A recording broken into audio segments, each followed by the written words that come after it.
las condiciones necesarias. Bueno, hoy es el día 2 de octubre de 2022 y continuamos el estudio en la parte final de la Esloca 23 de la sexta estancia, para empezar precisamente enseguida después la séptima estancia. Las condiciones necesarias a la primitiva raza de la humanidad no requieren elementos. Eso lo veíamos viendo y se ha dicho ya de que las primeras, al no tener cuerpo físico, porque todo comienzo de cualquier expresión mampantárica comienza surgiendo desde lo más sutil de ese nivel primario de esa manifestación y solamente llega a lo más denso, al plano físico, donde entonces el globo sí necesita una serie de elementos y de aparentes diferenciaciones de la unidad, pero en la primitiva raza humana, aún dentro de esta cuarta ronda, todavía no necesitaba esos elementos, porque esos elementos se van densificando junto con ella. El reino humano siempre es el reino fundamental de los 7 reinos que todo Manvantara va a expresar y que no, repito, no alcanza su densidad que requiere esta diferenciación aparente, mayábica, pero diferenciación hasta el promedio de su descenso, que ya es más o menos a la mitad del ciclo que estemos considerando y que entonces requiere ya, dentro de todas las mitades, ¿no? Mitad de encarnación del logos, mitad de las rondas, mitad del recorrido de esa ronda por los globos y después mitad de las razas, es donde empieza ya a necesitarse toda esa diferenciación que incluye entonces ya los elementos, como los conocemos en la química moderna, ¿no? Ni simples, que son los elementos que llamamos hidrógeno, oxígeno, carbono, etcétera, ni compuestos, que ya son las distintas manifestaciones de sustancias muy completas y muy complejas de muchos de estos elementos simples que empiezan a enriquecer la manifestación de esa materia y por tanto la posibilidad de la organización de cuerpos cada vez más capaces de expresar la vida y aún el espíritu en un nivel ya muy superior. La entidad espiritual etérea, mientras no había la necesidad de llegar al nivel físico, que vivió en espacios desconocidos en la tierra, antes de que el primer punto gelatinoso, lo pone entre comillas porque es como se concibe lo que después va a ser la mónera o las demás amebas, etcétera, las demás expresiones físicas unicelulares, pero que ya necesitan elementos para manifestarse, antes de que el primer punto gelatinoso sideral en la Tierra, desarrollado en el océano de la materia cósmica e informe, billones y trillones de años antes de que nuestro punto globular en el infinito llamado Tierra viniese a la existencia. Es cuando ella llega también a ser visible como los demás planetas y estrellas que vemos con nuestros ojos físicos. Y engendrase la mónera, que fue el nombre que le dio Haeckel a estas primeras expresiones de vida celular, en sus gotas, eran como una pequeña gotas, llamadas océanos. No necesitaba elementos. Es decir, antes de ese a un punto o ese glóbulo gelatinoso, pues llámesele como se lo hubiera llamado, pues no necesitaba elementos, porque era tan sutil que tampoco, ni aun esos reinos necesitaban de elementos, puestos así entre comillas, porque recuerden que es parte de la manifestación mayábica.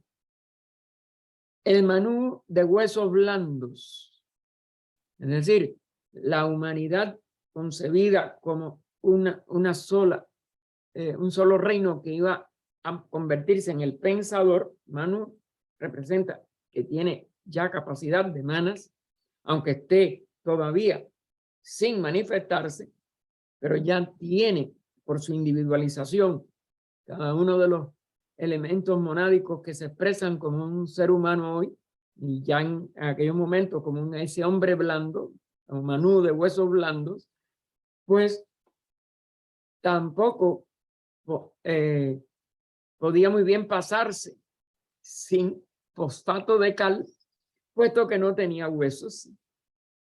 Era también una estructura semietérica,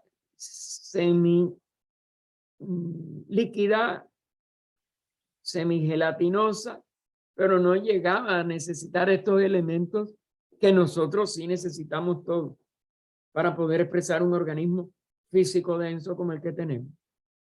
Y entonces por ello dice, sino en un sentido figurado.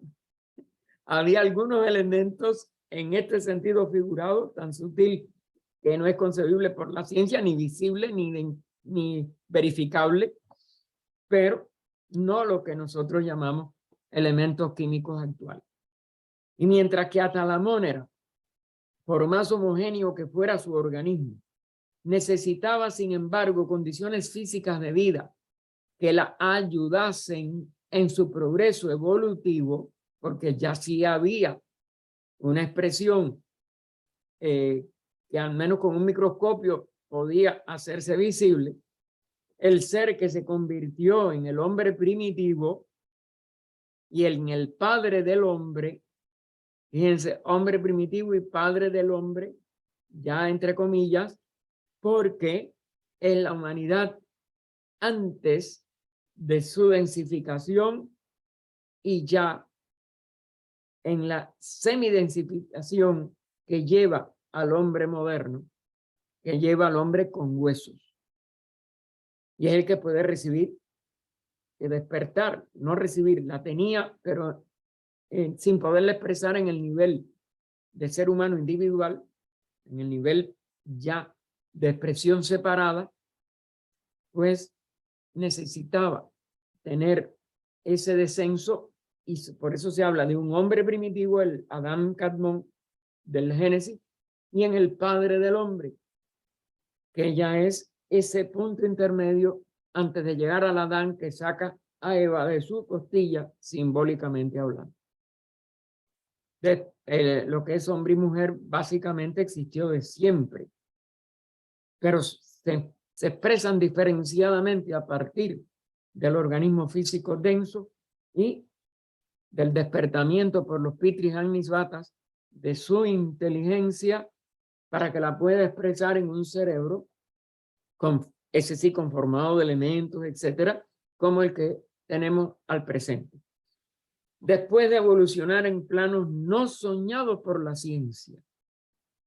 Es decir, que toda esta diversificación de la vida una, primero en los reinos y después en cada uno de los reinos, incluido el ser humano, de una diferenciación adicional hasta llegar a un hombre físico, a un hombre que polariza los dos sexos, etcétera, y que expresa inteligencia aún en este nivel tan denso de materia, solamente se produce después de evolucionar en planos no soñados por la ciencia. Aquí no empieza nada. Este es el escenario final de lo que viene desde lo más sutil, desde la unidad de la vida, y que en el ciclo actual llega al máximo de la expresión de la vida en la forma objetiva y física. Vamos a decir, ese origen de la actual humanidad pudo muy bien permanecer insensible a todo estado de condiciones atmosféricas que le rodeasen. Es decir, no solo no tenía una serie de condiciones para completar su expresión como reino humano, sino que no podía ser ni sensible ni necesitaba esa sensibilidad que es la propia de nuestras condiciones atmosféricas, como más o menos parecidas a las actuales, aunque hubo una serie de cambios desde el hombre primitivo ya manifestado en esta forma a nuestra actual etapa. Ahí termina la estanza sexta y pasamos a la estancia séptima. Uno a veces tiene la costumbre de ponerla en la forma antigua, que se escribía hasta con Z, y estancia séptima, que va a abarcar desde las razas semidivinas hasta las primeras razas humanas. Es decir, aquí sí vamos a tener no solo lo que vimos en la segunda raza, ya más densa que la primera, ya con posibilidades de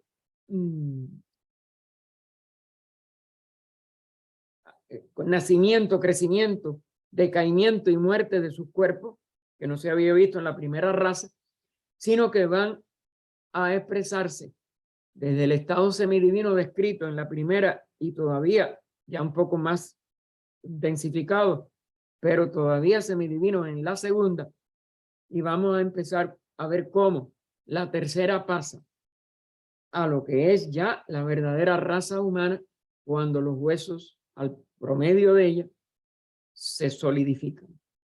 La esloca 24 nos dice, que es una esloca bastante larga, los hijos de la sabiduría, los hijos de la noche, que entre paréntesis aclara, noche, recuerden que aquí lo que representa son los periodos de reposo de un sistema manifestado. Los hijos de la noche, emanados del cuerpo de Brahma, cuando vino la noche, pronto, ahí está el significado, ¿no? De lo que ya, de lo que la estancia nos quiere decir, que se fueron emanando desde ese pralaya, desde ese aspecto inmanifestado. El cuerpo de Brahma ya es la manifestación cuando va a comenzar su universo, lo que él va a traer como universo, emanan desde ese Brahma, desde esa expresión de la divinidad. Y cuando vino esa noche, tiene que ver en este caso con la cuarta ronda probablemente, pero es cualquier periodo que hay entre dos periodos de actividad. Y esa noche es una noche de menor duración, es decir, un pralaya menor, como también se le llama. El globo no se disuelve, o los 7 globos no se disuelven, pero sí reposan entre una ronda y la otra. Esta en la cuarta, se estén refiriendo a la tercera ronda o quizás a otro pralaya menor, pero sí está, la vez que se le llama noche, que está en relación con un pralaya menor o mayor, es decir, un periodo de inactividad. Así que, saltando ahora el paréntesis, los hijos de la sabiduría, los hijos de la noche, prontos para renacer, descendieron. Vieron ellos las formas viles. Y aclara entre paréntesis, viles intelectualmente. Como ya era la etapa en que la mente iba a despertarse en la humanidad, pues esas formas que habían sido útiles para la tercera ronda, pues indudablemente que para la cuarta ya no eran lo suficientemente adecuadas. Tenían que ser, como dijéramos, despertadas en un nivel más complejo y más adecuado al despertamiento del cuarto principio y del quinto. Es decir, de la mente, que es la expresión de la inteligencia en el sentido que la humanidad ya está desenvolviendo y que tiene todavía que acabar de perfeccionar. Pero bueno, esas formas para este concepto de despertamiento intelectual todavía les parecían o eran viles. De la primera, tercera. Es decir, es la forma que repite, vuelvo a insistir, la tercera ronda en que la forma humana adquirió la forma de grandes animales, de inmensos, porque como la densidad no permitía que se concretaran, de verdaderos supergigantes que cuando llegan a densificarse de todas maneras quedaron como los grandes gigantes, los titanes de la literatura simbólica, religiosa que hoy tenemos a nuestra disposición, el Génesis dentro de ella. Así que vieron ellos las formas viles de la primera, tercera, aclara también entre paréntesis, de raza aún sin entendimiento. Porque no habían descendido los pitris del solares, los pitris agnisbatas, ni tenían despierta esa inteligencia. Tenían una expresión ya de ella que se había logrado que la humanidad más o menos desarrollara en la tercera ronda, pero ya en la cuarta tenía que ser la mente verdaderamente razonable. Ahí termina el inciso A. Y continúa la esloca 24. Podemos elegir. Eso es lo que estas entidades, como si dijéramos, tuvieron como su prerrogativa, su derecho kármico por tener una determinada evolución, como es natural. Podemos elegir, dijeron los señores, poseemos sabiduría. Algunos entraron en los chayas. Recuerden que chayas son las formas que, las sombras de las formas que sirven de molde, sirven de doble, sirven de patrón o de arquetipo a las formas más densas, las físicas. Así que podemos elegir, poseemos sabiduría, algunos entraron en los chayas, otros proyectaron una chispa, es decir, encienden algo de esa sabiduría, de esa capacidad que ellos tenían que comunicar a la humanidad, pero no entraron totalmente. Es decir, no se funden con las mónadas humanas a las que tenían que despertar. En los que se fundieron, claro que lo despertaron, ustedes van a ver después el efecto, que es total, pero a las que le proyectaron una chispa, ya tuvieron que ir despertando, como dijéramos, lentamente, como amanecer, llegar a la mañana, desayunar, seguir adelante, llegar al mediodía. Es decir, fue más lento su despertamiento de esa inteligencia, de esa sabiduría contenida en la inteligencia. Otros lo difirieron hasta la cuarta. Se está refiriendo a la cuarta raza, la Atlante, la que por ese y otros motivos de densidad, que de todas maneras era muy difícil para ellos manejar la materia tan densa de la cuarta etapa, porque era el máximo descenso al plano físico, tenían cuerpos casi sólidos y por tanto, al diferirlo, van a producir lo que vamos a ver, es la primera maldición, una serie de circunstancias. Parece que fueron una tercera parte de todo lo que debían de haber impulsado la evolución humana por igual, de acuerdo al plan de evolución.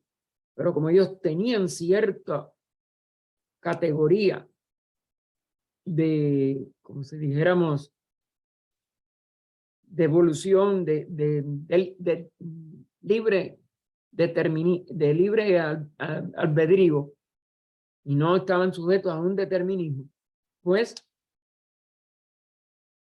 tomaron lo que los entraron completo, dieron una chispa, otra gran cantidad, pero una tercera parte se negó. Y por eso lo difieren hasta la cuarta raza, en que ya era demasiado tarde para ciertos peligros, y efectivamente ese peligro se consumó. De su propia esencia llenaron, y entonces, entre paréntesis, intensificaron el kama, es decir, el vehículo del deseo. Eso complica todavía más. Es parte de la animalidad que queda en una buena porción de la humanidad actual. Los que solo recibieron una chispa permanecieron destituidos de conocimiento. Aclara, conocimiento superior, que vemos cuántos ejemplos hay, aún en la humanidad actual todavía, de los que el conocimiento superior no les hace mella. Y vemos también la mayoría de seres humanos cuyo deseo que se sigue yendo por arriba de la mente les sigue arrastrando a barbaridades horribles. Fíjense estas dos consecuencias que esta Loka 24 nos está anticipando. Después hay más explicaciones, pero como este es el compendio, muchas no están tan amplias como en el tercer tomo de la doctrina secreta, en esa séptima estancia, en esta Loka 24. Recuerden que esto nada más que es un resumen. La chispa ardía débilmente. Estas razones que ustedes ven aquí. Ese es el inciso B. Un tercio permaneció sin mente. Es esa de que no puede tener ninguna ayuda para despertar la inteligencia por este descenso de esa tercera parte también de los Pitris Amisvata. La chispa ardía débilmente, un tercio permaneció sin mente. Sus jivas, que es la palabra sánscrita para mónada, recuerden que es una sola, aunque se le ponga en plural, desde el punto de vista de aquí abajo, de la apariencia o del maya manifestado, siguen siendo una unidad, por eso repercuten en la humanidad como totalidad. Así que sus jivas no estaban dispuestos. Estos fueron puestos aparte entre las 7, aclara entre paréntesis, especies humanas primitivas. Recuerden que esto es distinto de las 7 razas.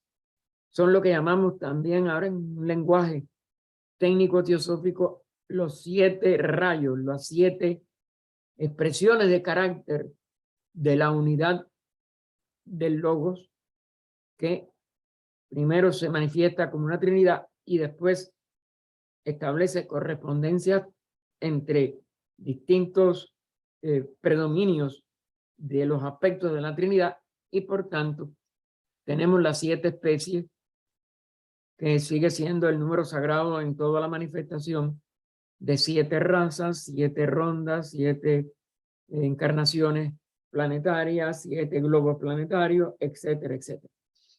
Y entonces ellos se volvieron de cabeza estrecha.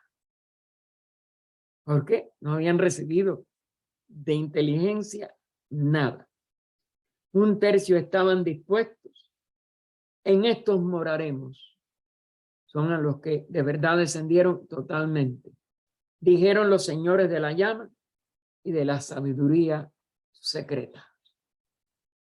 Ahí es el inciso 6. Vamos a ver el comentario de la primera parte del inciso A.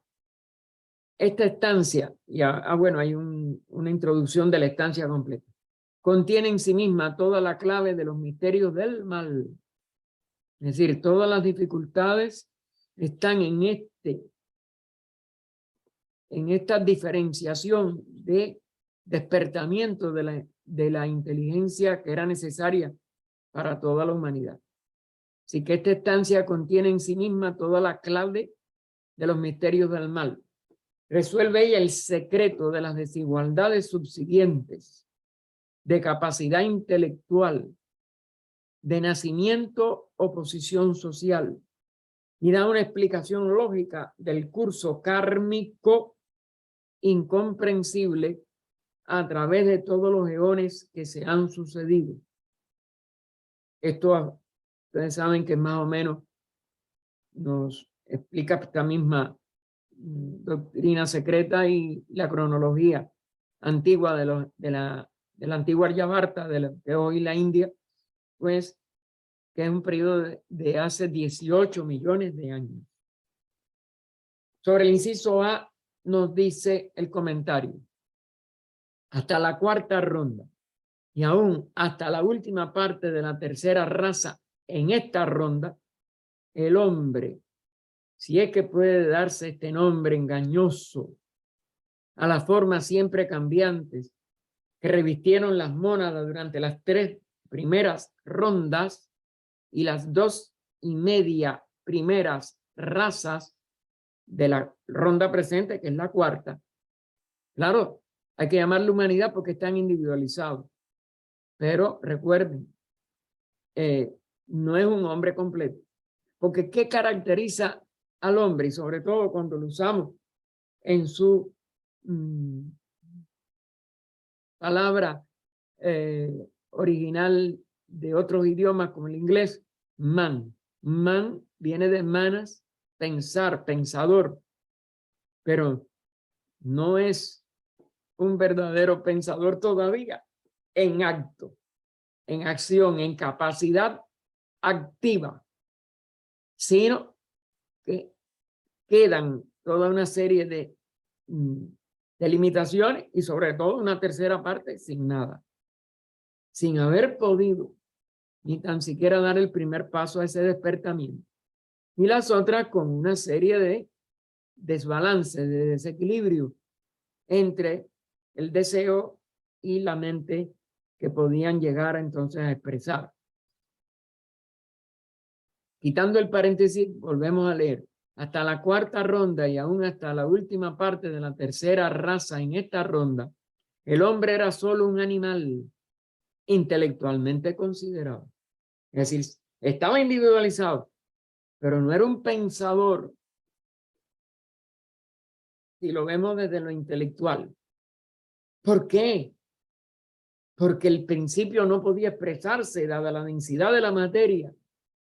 Y lo que se expresaban era su parte personal, cámica, pránica, física, pero manas no podía funcionar.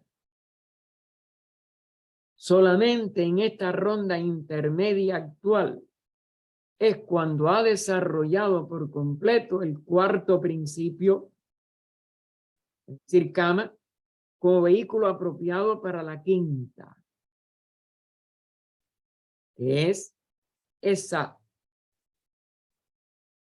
mente superior, esa mente pensadora que ya sí una gran parte de la humanidad puede expresar, sobre todo en la quinta raza actual, en que ya el bache de la cuarta, con todo lo que vamos a ver en la Atlante, se pudo tratar de solucionar. Se sacaron los que no pudieron seguir por haber cometido errores de carácter muy grave, que es nuestros monos actuales, que descienden de nosotros, de la humanidad que no logró mantener su estatura y se comportan como si fueran animales, pero siguen individualizados. Y van a tener una oportunidad de poder vamos a decir, reascender a poder habitar otra vez las formas humanas. Pero hay que ayudarles, como es natural, y lo vemos. En esta obra se insiste mucho en eso y en las cartas de los maestros igual, que fue donde primero se dio esa enseñanza. Y está en el budismo esotérico, por cierto. No tan detallado quizás como después en la doctrina, pero sí se le dio a Sinnett una serie de elementos básicos para que él lo explicara.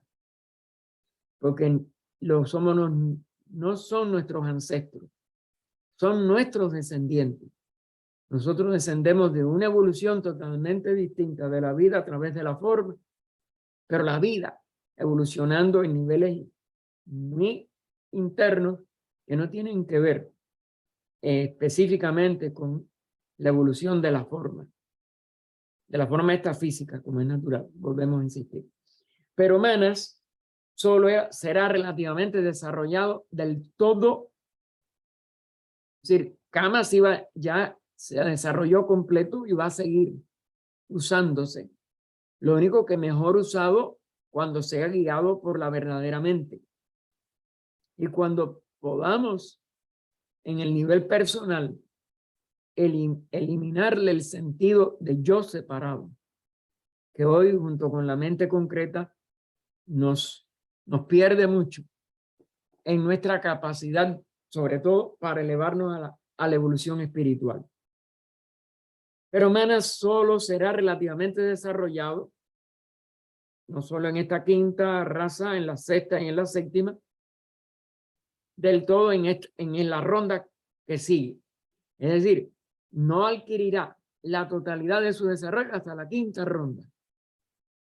En esta quinta raza se ha elevado, en la sexta seguirá, en la séptima adelantará más, pero su total desarrollo no será desconocido hasta la quinta ronda, que será mucho más espiritual y mucho más sutil que la actual ronda cuarta, que nunca va a utilizarse a la medida que requiere la expresión de la inteligencia superior. Las condiciones internas que requiere, por supuesto. Así que pero Manas solo será relativamente desarrollado del todo en la ronda que sigue, en que tendrá la oportunidad de llegar a ser por completo divino hasta el fin de las rondas. Porque Manas es un principio divino que nosotros seguimos hasta cierto punto profanando. Claro, no en la medida que profanaron los que hoy son monos, pero de todas maneras, en cada encarnación, cada mal pensamiento, cada pensamiento de separatividad, recuerden que en textos como La Voz del Silencio se le llama la gran herejía, y aún en la doctrina, en algunos momentos se habla de la gran herejía como la herejía de la separatividad que la mente da por sentado y como real. Y eso es una forma de mal usar la mente. Y ella es divina. La quinta ronda, toda la humanidad la expresará nada más que en su nivel divino. Ahora la empezamos a espiritualizar los que estudiamos estas enseñanzas. Y por ellas, por esas enseñanzas, vamos cambiando nuestra vida, nuestras vidas. Pero cuando no cambiamos lo suficiente o sabemos que tenemos que cambiar y usamos la mente para odiar, separar, etcétera, a nuestra muerte, aunque queda de momento en el Kamarupa, apresada, junto con Kama, y no puede ascender al Devachan, esa es la parte de la mente que no asciende a Devachan, ella no puede quedarse ahí indefinidamente. Y una de las jerarquías que coopera con la evolución logoica separa esas vibraciones de la mente, ese mal uso de la mente, y la limpia e incorpora a la reserva divina del plano mental, porque el plano mental es divino, aunque en sus niveles inferiores nosotros lo profanemos, es otra cosa. Esta es una de las enseñanzas teosóficas que debíamos de estar constantemente para no permitir que nuestros deseos arrastren a la mente y hagan de esa mente un instrumento del mal. Porque es el resultado de usarla como parte de la separatividad, como heregíacamente. La usamos como si fuera ella parte de los deseos, etcétera, etcétera. Ella es divina, hermano. Y se expresará en esa totalidad de su esencial divinidad en esta ronda que viene. Pero todo ser humano que se adelanta a la evolución promedio, su primer deber a través, como vemos en la ciencia de yoga, de esa sexta práctica de niyama, que le llamamos svadhyaya, debemos por estudio profundo elevarla a esa condición divina que esencialmente es su verdadera expresión, su verdadero ser de Manas. El epígrafe B nos dice, no estaban dispuestos, recuerden que esta es una frase de esta segunda parte, que dijeron los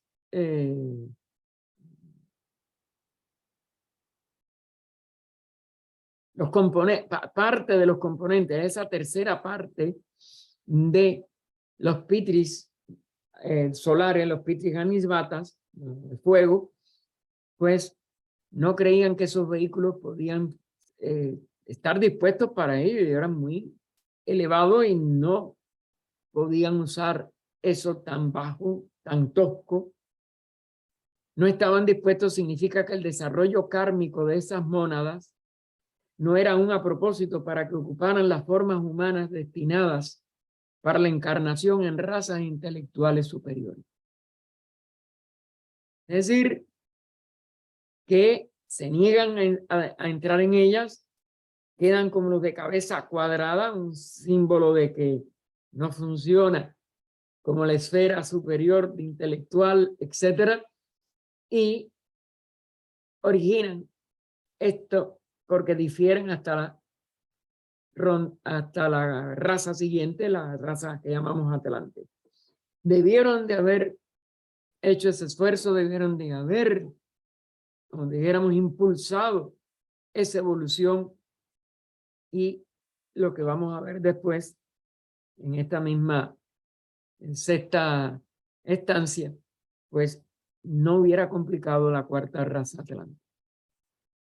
Se hubiera complicado un poco en el sentido de que iba a ser de todas maneras la más densa de cuerpo y la más sólida dentro de esos cuerpos. El inciso C nos dice, el Zohar, ustedes saben que esta es una de las escrituras hoy simbólica, alegórica, de la antigüedad religiosa de la humanidad. La de la religión de los que fueron adoradores del sol. El Zohar habla del fuego negro, que es la sabiduría, luz absoluta. Es decir, lo que es absoluto no es comprensible, ni identificable, ni uno puede relacionarse con lo absoluto. Ningún ser, vamos a explicar bien claro, ningún ser puede relacionarse con lo absoluto. Y por eso, ese fuego o esa luz de lo que es absoluto aparece como negro, como lo no luminoso, y es otro de los símbolos que tenemos del mal, etcétera, y no es así. Ahí es una mala interpretación. Lo absoluto no puede juzgarse desde lo relativo por ningún ser, porque lo absoluto no es un ser, es la seidad, y por ello nunca puede haber una relación con la seidad desde el lado del ser, desde el lado de la manifestación. La filosofía esotérica identifica a los asuras, pre-brahmánicos, rudras, rakshasas, y todos los, entre comillas, adversarios de los dioses en las alegorías con los egos, encarnando en los hombres de la tercera raza. Hasta entonces, sin entendimiento, los hicieron conscientemente, fíjense cómo lo recalca en itálica, inmortales. Es decir, que como ellos descienden, esa es la parte de los que obedecieron, esa es la parte de los que se funden, encarnan en los hombres de la tercera raza de dioses. La mitología los consideró que habían perdido la condición de dioses. Suras, el prefijo a es no. Ya no eran suras. Porque fueron los que entraron, los que encarnaron e hicieron conscientemente inmortales, es decir, le dieron la conciencia verdadera de yo soy. Y yo soy inmortal. Ahí es donde está la esencia de lo que se hace consciente el ser, se hace consciente de su inmortalidad, porque encarnaron plenamente y despertaron totalmente la sabiduría en esta parte de la tercera raza raíz. Ellos son, pues, durante el ciclo de encarnaciones, el verdadero logos dual, otro de las alegorías de las escrituras religiosas, que solamente la filosofía esotérica nos puede dar estos significados a través de estos comentarios. Las estancias decían. Sí, que ellos son, pues, durante el ciclo de encarnación, el ciclo de encarnación es todo en Manvantara, el verdadero logos dual, el principio divino de dos caras. Es decir, lo que desciende y se incorpora a la humanidad y la jerarquía que sigue rigiendo la evolución de nuestro sistema planetario. Los custodios, el muro guardián que mantiene el impulso de la evolución, sea cual sea la densidad del ciclo que se esté manifestando en estos mundos inferiores. Así que ellos son, pues, durante el ciclo de encarnaciones, el verdadero logo dual, el principio divino de dos caras que está en el hombre en conflicto. Porque cada ser humano que oye la voz de la conciencia tiene inteligencia ya despierta, también todavía sufre las acechanzas y también los impulsos que recibe de sus cuerpos y de su nivel inferior, que es el que lo puede llevar entonces a preferir la materia sobre el espíritu, etc. Por eso se le hizo un logo dual, porque los dos son aspectos inteligentes de sí mismos. El comentario que sigue y las próximas estancias arrojarán quizás más luz sobre esta difícil doctrina. Ella reconocía que nuestra mente está muy limitada para comprender ello, y por eso aún la obra completa nos ofrece retos que después de estudiarla 5, 6, 7, 10 veces, tras no alcancemos por nosotros mismos el estado de sabiduría, de unirnos a nuestro yo superior, el estado de verdad, de verdadero yogi, a través de los éxtasis, de los samadhis, o samyamas, porque claro que va precedido de dharana dhyana, para poder llegar a autodescubrirnos, porque nosotros somos estos mismos seres, como es natural, y la humanidad somos todos, porque no hay nadie separado. Nos puede llevar a esta comprensión de una doctrina tan difícil y en palabras sobre todo tan enigmáticas, pero la autora no se cree lo bastante competente para exponerla por completo. Posiblemente era que no había la autorización. Y bueno, si ella también sentía límites, tiene que haberlos tenido. No podemos tampoco juzgar eso. A lo menos respecto de la sucesión de razas, dice. Ahora vamos a ver lo que ella pudo traernos, aunque ella misma no esté explicando de que es exhaustiva. Va a haber una imagen, una serie de partes o de aspectos de lo que podemos comprender con nuestro cerebro. Recuerden que estos comentarios fueron los que ella recibía cuando vivió allá en el Tíbet y siempre ella lo mantuvo así, en forma de letra cursiva de bastardilla, como también se le llama, y en este caso está hasta entre paréntesis, es decir, que no hay nada que ella no hubiera encontrado en el comentario que ella recibió seguramente durante su estancia en el Tíbet. Primeramente vienen los existentes por sí mismos sobre esta tierra. Existentes por sí mismos.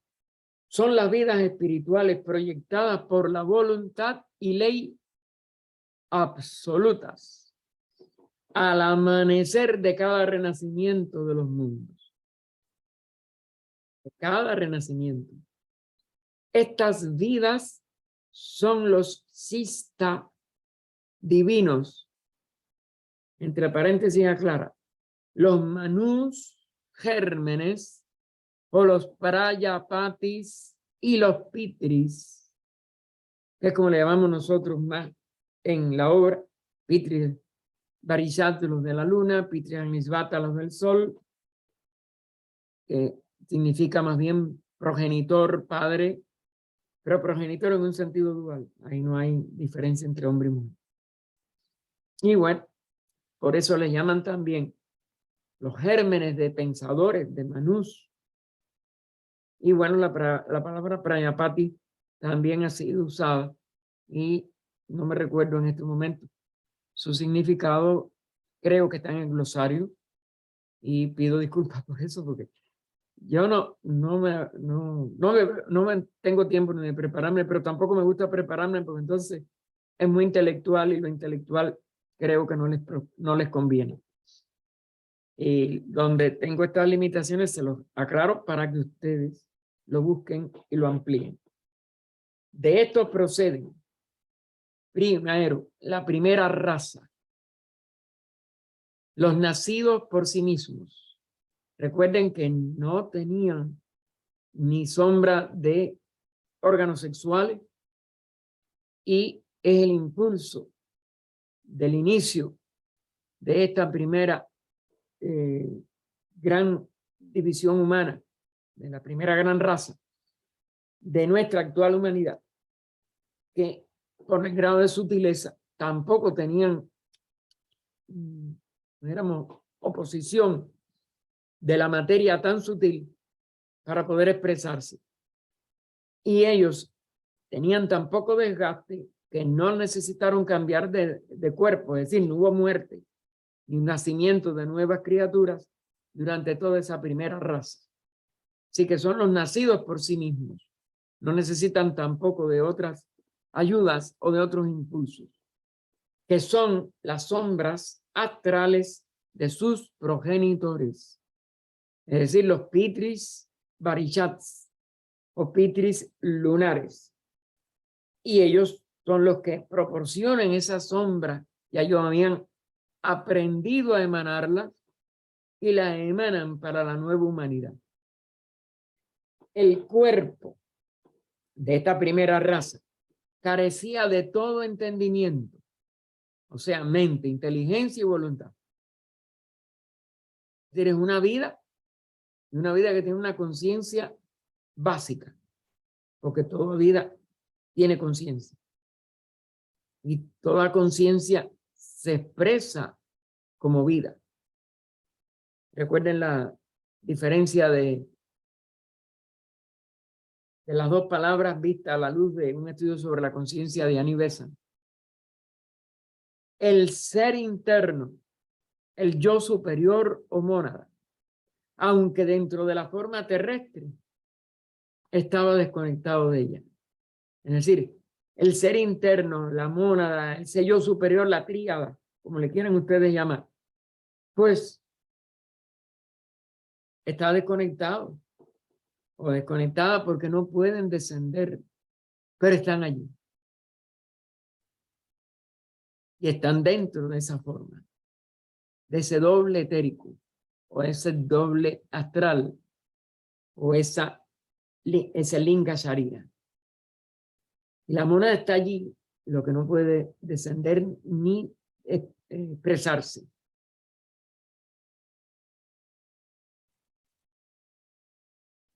Y por estar desconectada de este ser interno y de ese juego de vehículos en que el ser interno había descendido. El eslabón entre ambos, el manas, no estaba allí aún. No estaba en funcionamiento, no estaba expresándose, no estaba haciendo el puente. Los segundos que proceden de la primera raza emanó la segunda llamada la Ixudada y la sin huesos. Es decir, que igual que ellos nacían por sí mismos, se exudó la raza siguiente. Lo único que fue densificándose y ya después eran gotas y ya después eran hasta el prototipo o el arquetipo de un huevo, y solamente en la tercera raza raíz que vamos a ver los nacidos del huevo.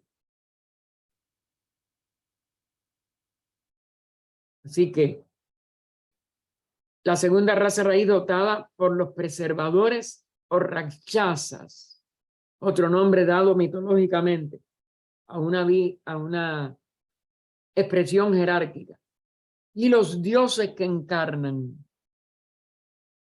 son los que van entonces a convertirse en asuras, no sura dioses, y kumaras son los que están, como si dijéramos, al frente de esa gran sabiduría, expresándose como arquitectos del universo, etcétera, de nuestro sistema, no de todo el macrocosmos.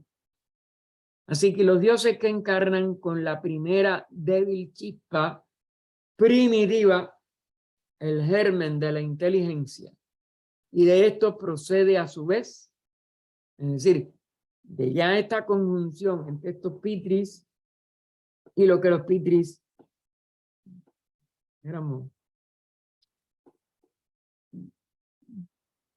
van activando, porque es una activación lo que ellos le hacen. Las palabras aquí son muy peligrosas. O animando. En eso que bueno, aquí esto es animada. Habitada es animada. Y todo es lo mismo.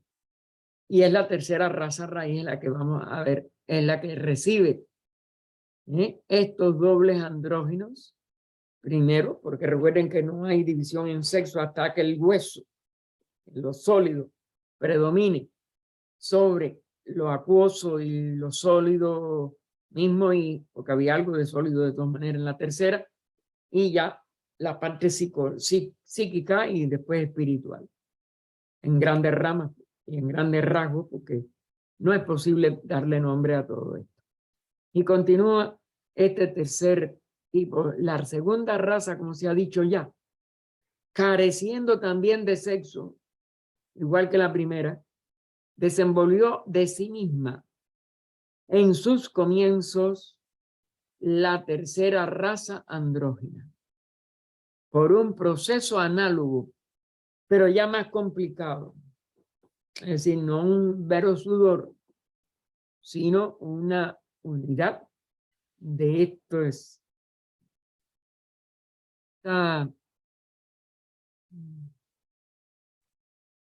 esta densificación.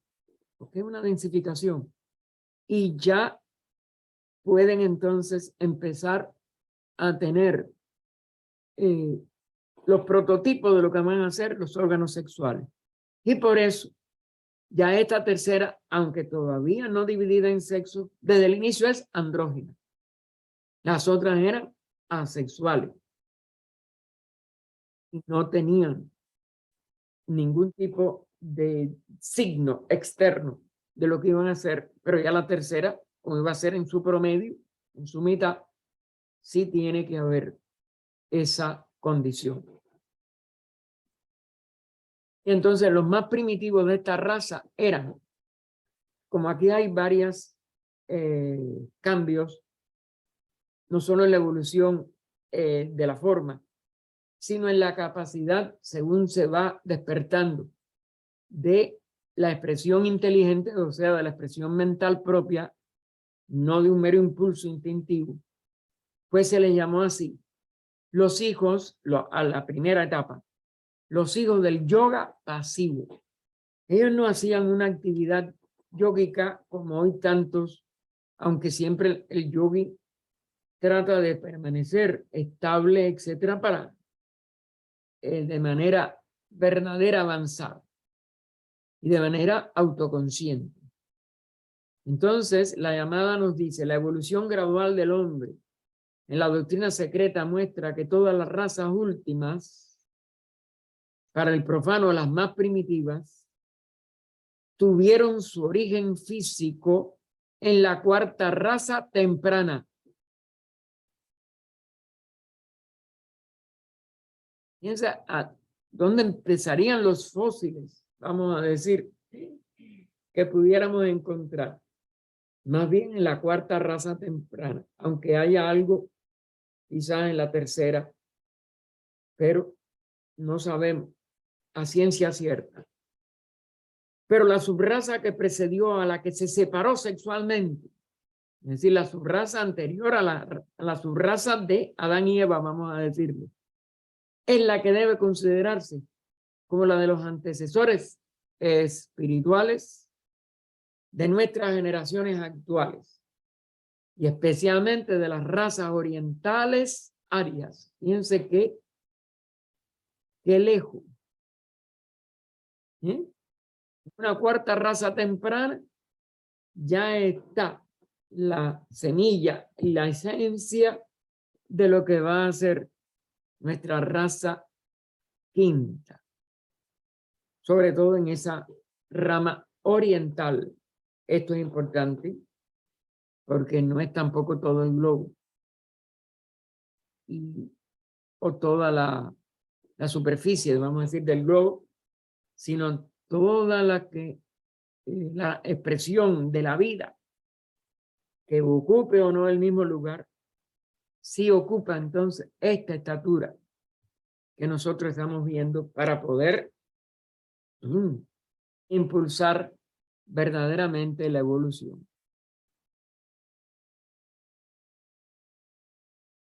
Aquí hay varios números,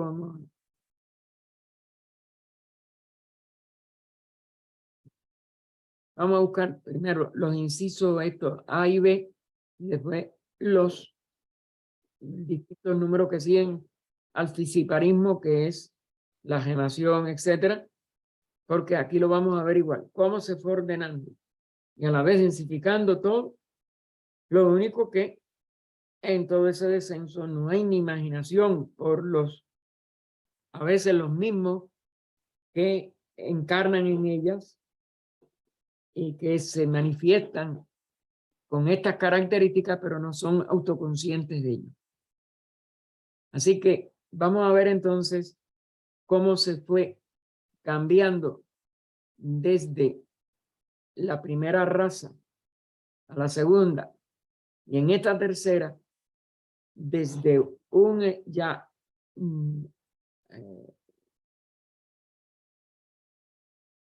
una precoz expresión sexual, pero dentro de un mismo organismo, en el nivel ya de la subraza en que se adquieren esta solidez como la que tenemos ahora.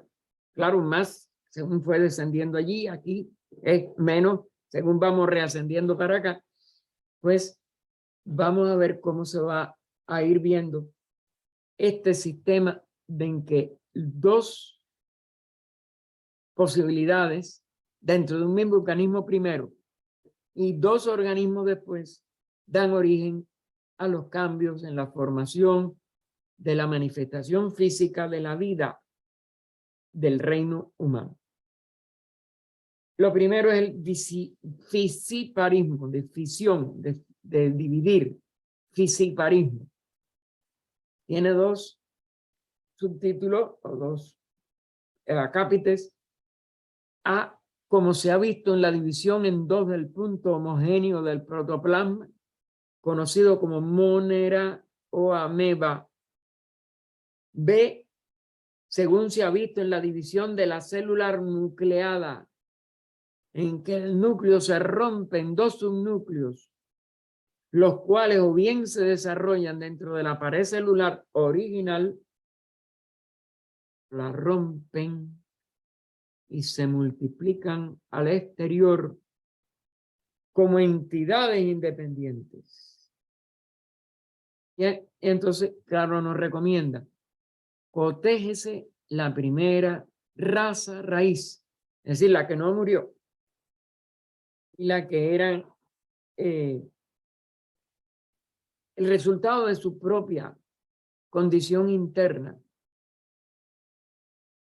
Es la que hace que la segunda ya tenga en un paso más adelante de densificación estos asomos de cómo se puede lo homogéneo y lo que se muestra como una cosa normal de un ser, uno se empieza a expresar como una compleja expresión de un ser doble, pero que tiene la dualidad dentro de sí. Según véanse, esto se va a ir planteando.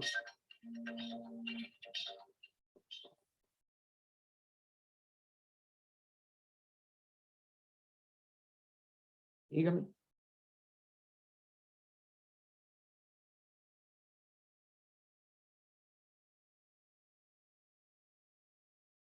Ah, perdón, sí, gracias. Es que yo decidí. Perdonen que me están avisando que yo había desconectado lo de los micrófonos. En el osido del yoga pasivo, claro que yo me seguí abajo de la llamada y había que volver a la página. Disculpen. Y gracias, José.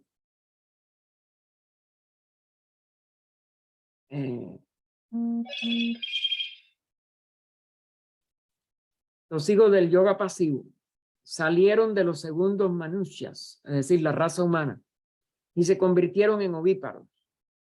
Este es lo que vamos a ver ya allí en detalle, por eso también aquí allí lo empieza a explicar en detalle. Aquí está, como lo dice el comentario.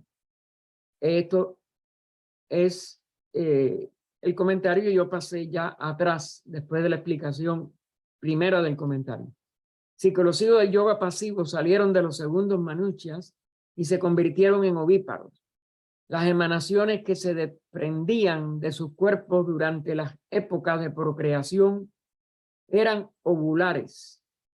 Los pequeños núcleos esferoidales se desarrollaban en un vehículo grande, blando y semejante a un huevo, que se endureció gradualmente y después de un periodo de gestación rompíase y salíase de él sin ayuda del joven animal humano, como sucede con las aves en nuestra raza.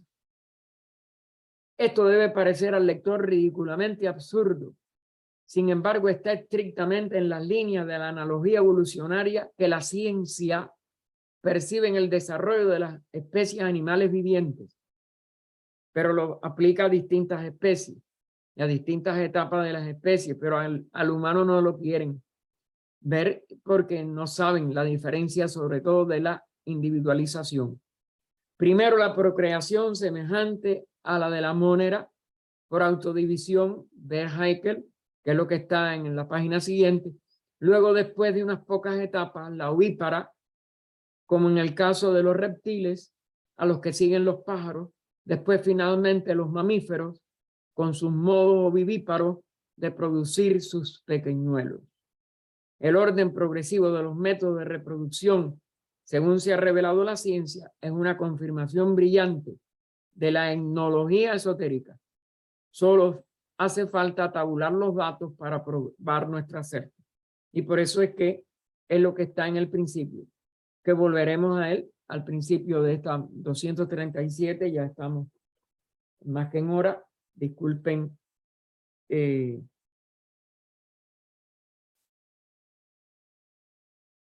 será el día 9, inicio de la página 277, en que vamos a ver eso mismo, pero en vez de en la forma que está en el párrafo, que está unido, lo vamos a ver paso por paso, según ustedes vieron en lo que acabo de leer ahora. Y disculpen de nuevo. Si alguien, bueno, ahora podemos ir a lo que es las preguntas. Oh vida oculta que vibras en cada átomo. Oh luz oculta que brillas en cada criatura. Oh amor oculto que todo lo abarcas en la unidad. Que cada ser que se sienta uno contigo, sepa que por lo tanto es también uno con todos los demás. Paz, paz, paz a todos los seres. Ya pueden abrir los micrófonos. Adelante. No tiene que disculparse, Gaspar. Es un problema natural que nos pasa a todos. Sí, yo sé, pero no, yo me disculpo cuando uno se equivoca. En realidad es que ese, ¿cómo se llama? Ese párrafo que ella explica, lo que hace después es tabularlo en la página siguiente. Y claro, uno se... Adelante, Ernesto. Abre el micrófono, ya puedes abrirlo. Sí, hermano, en esta 24 es loca cuando los señores de la sabiduría dicen una parte acá de que de su propia esencia llenaron, intensificaron el Kama, el vehículo del deseo. Sí. Hermano, ellos, si estaban tan adelantados, ¿por qué tuvieron que hacer esa función de intensificar el Kama en nosotros? No, eso yo no recuerdo que esté explicado ni en la obra completa. Pero lo que creo es que es quizás la misma presencia de ellos ya y alguna de estas leyes que de todas maneras, aunque no les dieron el impulso directo de la mente, la vibración que empieza, me parece que sea suficiente como para que Kama se intensifique. Porque mira, hay una diferencia entre Kama y Manas. Manas es divino. Kamas es un reflejo de Buddhi. Es anterior a Manas.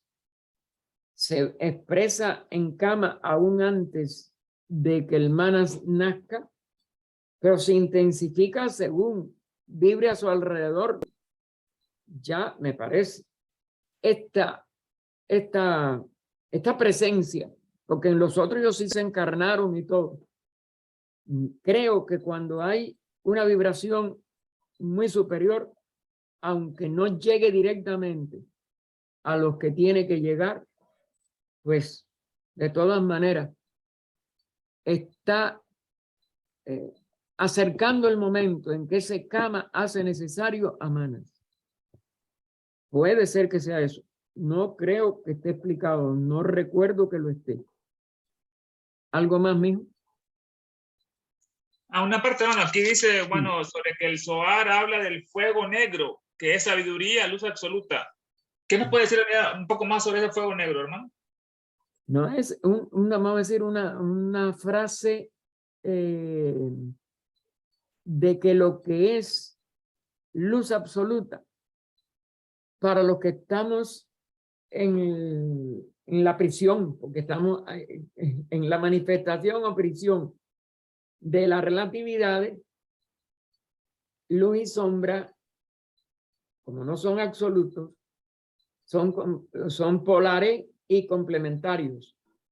Esa es una luz para nosotros, por tanto, que es lo absoluto. Y luz absoluta es oscuridad absoluta. Por eso se le llama también fuego negro. Porque no tiene la contrapartida. Es algo por encima de la unidad. ¿Te das cuenta? Es decir, por encima al contrario, de la diversidad. Y la unidad no es comprensible por la diversidad. Por la apariencia polar. Por ejemplo, amor, odio. Nosotros no concebimos de que el que ame pueda odiar. Y quien odia es que no ama. Pero la unidad no es ni amor ni odio. Ahora, tú puedes concebir una unidad de los dos. No es concebible con la mente, porque la mente en sí es dual. Porque la mente en sí es un aspecto manifestado. Entonces, esto pasa con esa luz absoluta, que es oscuridad absoluta, por eso se le llama fuego negro. Que no es perceptible como luz en la manifestación. Digo, por lo manifestado, perdón. No es comprensible por lo manifestado. Porque para nosotros, si hay luz, tiene que haber sombra. Y lo absoluto, llámese la luz, llámese la oscuridad, llámese lo que sea, no es ninguno de los dos como los conocemos. Porque lo que conocemos es un par de opuestos. Lo que conocemos está en la manifestación diferenciada a través del maya. Pero su esencia sigue siendo la misma unidad. O más bien, continúa todo siendo la unidad. Y entonces esto pasa con todas las virtudes y los defectos, el bien y el mal. No existen como totalidad. La totalidad es desconocida porque no es realizable por los que estamos inmersos en la manifestación, que toda es de pares de opuestos. Entonces, un estado de integración de los dos pares de opuestos, tenemos que realizar esa unidad en el adectado, es decir, salir del nivel individual, porque el nivel individual lo impide. El nivel individual es nada más que está o manifestado o inmanifestado, pero no es la seidad absoluta. Ahí es donde, esa es una de las cosas que el intelecto no lo podrá poner en palabras jamás. Eso es una realización y va más allá de la realización humana. Es la realización superhumana. Y por ello, inconcebible para nosotros. ¿Algo más, Ernesto? Gracias, hermano. Adelante, Ángela. Hermanos, sí, buenas tardes. Precisamente yo tenía eso en la cabeza de lo que dijo Ernesto, Ajá. el fuego negro, ¿no? Entonces me Sí. recordé que en el proemio ella habla de un disco blanco con un fondo totalmente negro. Entonces digo yo, bueno, ese fuego negro puede ser la inmensidad, ¿no? Que de la que ella nos habla en el proemio, no sé. No, esa es una idea loca. Claro, no, por supuesto que ninguna de esas palabras puede ser la realidad, pero puede acercarnos un poco a ello. ¿Por qué? Porque de todas maneras hay que poner el disco blanco en el fondo negro, porque en esa realidad los dos son uno. Ahí es donde está. Eso sí. Claro que sí. Se me ocurrió. Bueno, gracias. Blanco y negro, luz y oscuridad, masculino, femenino, manifestado, inmanifestado, todo eso. Todo eso. Es lo único que podemos nosotros, por estar en la manifestación, concebir. Manifestado porque estoy vivo, inmanifestado porque no hay nada, no hay nadie vivo, no hay nada que viva. Pero es desde cierto, por eso llevó esto, por ejemplo, a los conceptos del nirvana en el budismo y para nirvana, que todavía lo ponen como más allá del nirvana. Para es más allá. ¿Cómo puede haber una mente que conciba para nirvana? Si ya el nirvana mismo es inconcebible. Y aparece como una desaparición. Pero en las mismas doctrinas de las escuelas que han planteado esto del nirvana para nirvana, le dicen que surge desde el nirvana para poder tener como si dijéramos, el ciclo de evolución en los 7 reinos y vuelve al lugar de donde procedió. Pero la procedencia y el destino permanecen como una imposibilidad para lo manifestado y para lo que está fuera del origen y del destino. Nosotros no podemos llegar a eso. Ni hay palabras, ni hay conceptos en palabras, ni hay razonamiento, ni hay sabiduría. Eso está más allá del ser, porque la seidad. Y eso está también en lo que es la primera proposición fundamental de la doctrina secreta. Sí, hermano. ¿Correcto? Sí, señor. Muchas gracias, hermano. No hay ningún ser, sin embargo, da origen a todos los seres. ¿Algo más? No, hermano, no de mi parte. Bien, entonces les invitamos a que en 1 hora 15 minutos, los que puedan se unan a la el servicio de sanación, que es como se llama exacto, no oración. Servicio de sanación de la Orden Teosófica del Servicio de México, en la que estamos pidiendo no solo por todos los enfermos, por todos los necesitados, por todo el que sufre en general, porque no solo hay sufrimiento por enfermedad, sino por toda una serie de circunstancias, y después se termina con las oraciones por la paz, que ustedes saben que tanto necesita cada corazón humano, pero todos nosotros estamos en guerra con nosotros mismos muchas veces, y la humanidad como totalidad, por la gravedad de las crisis que están afrontando por todas las naciones y toda la civilización.